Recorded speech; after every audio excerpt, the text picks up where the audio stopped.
बाबांक चरित्र आलोकस्तंभ सदृश।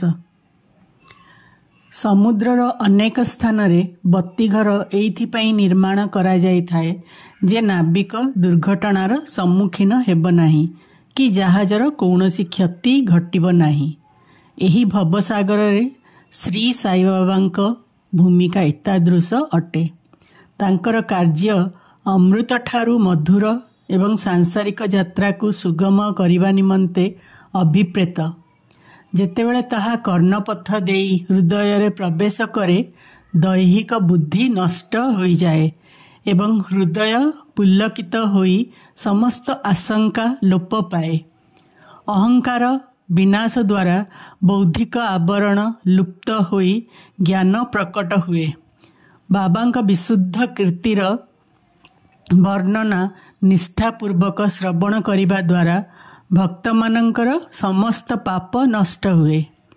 एणु मोक्ष प्राप्तिर एहा ही सरल मार्ग। सत्ययुगरे साम तथा दम, त्रेतारे त्याग, द्वापरे पूजा एवं कलिजुगरे भगवत कीर्तन मोक्षर मार्ग। एही अंतिम मार्ग चतुर्वर्णर लोकंक पई अभिप्रेत। अन्य साधना जोग, त्याग, ध्यान, धारणा आदि आचरण करिबा कठिन, किंतु चरित तथा हरिकीर्तन श्रवण करिबा अत्यंत सुलभ अटे।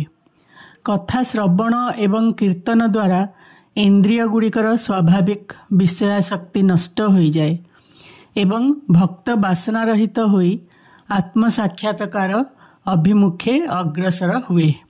एही फल प्राप्ति निमंते से सच्चरितर रचना कराइले। भक्तगण एबे सरलता पूर्वक चरित कथा अवलोकन करंतु एवं तत्सहित तांकर मनोहर स्वरूपर ध्यान करी गुरु तथा भगवत भक्तिर अधिकारी हुअन्तु एवं निष्काम पूर्वक आत्म साक्षात्कार लाभ करंतु।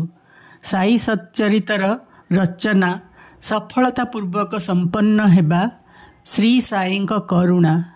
आमे तो निमित्त मात्र।